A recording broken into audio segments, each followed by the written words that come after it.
Welcome back to my kitchen reel, Women of Philadelphia. My name is Sarah, and today I'm going to be sharing with you my interpretation of corn pudding, starring Philadelphia cream cheese, light spinach. I haven't seen this flavor before, so I'm really excited to try cooking with it.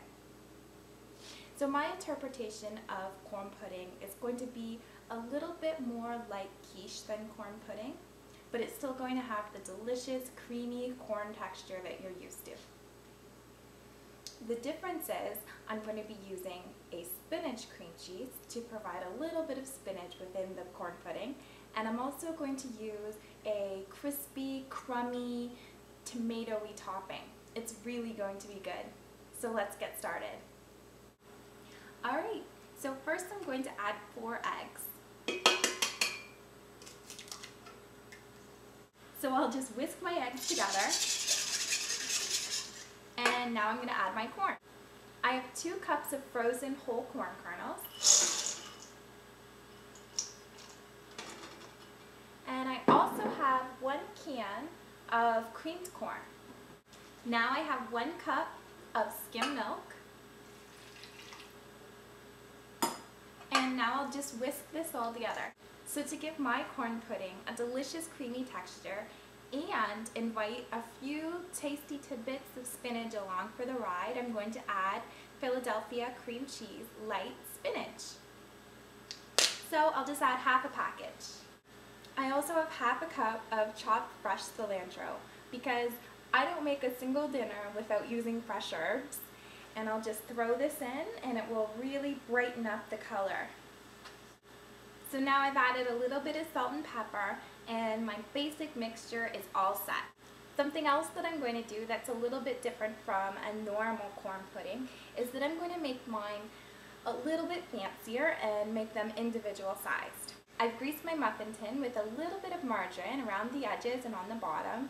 So now I'm just going to get a ladle and ladle till almost full. I need to leave a little bit of room for my crispy tomato topping. That's the part I'm looking most forward to. I have all of my muffin tin filled, and I actually had a little bit of my mixture left, so I filled up 2 ramekins. So there's 14 servings for this recipe. So now I'm going to make my delicious crispy topping. In this bowl, I have 3/4 of a cup of panko breadcrumbs and 2 tablespoons of olive oil.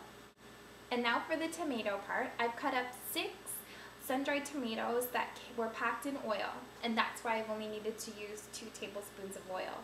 So if you use a different version of sun-dried tomato, you'll probably need a little bit more oil. So I'm just going to mix it all up with my fingers and crumble a little bit of this topping on each one of my ramekins and muffin tins. I'll be right back. I almost forgot. I also put in a 1/4 cup of freshly grated Parmesan cheese, just because you can never have too much cheese. I have all my corn puddings layered up. They look so delicious, and I can't wait to start eating one of them. I have my oven preheated to 350 degrees, and I'm just going to slip everything into the oven for about 30 minutes. And that will give me enough time to get the rest of my dinner ready. I'll see you in 30 minutes. I've taken my corn pudding out of the oven, and oh, you should smell the smell in my house. It smells so good. Each of the puddings have puffed up just like a quiche, so I know they're done, and I just can't wait to take a bite. Oh, they came out of the muffin tin so easily. I even surprised myself with that one.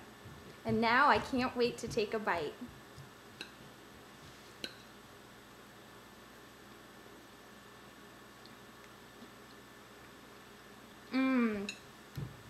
You can taste every single flavor in there, and the crispy topping really makes this special. The cream cheese just blends with everything, makes the whole corn pudding so creamy and delicious. I know that I'm going to have seconds on my plate before the night's up. But I still have a lot of leftovers. And this is the first time I've said this. Luckily, I'm going camping. I'm going camping in April, that's right. But the leftover corn puddings will make my breakfast really special and delicious. Thanks for watching, and I hope that you have a great weekend.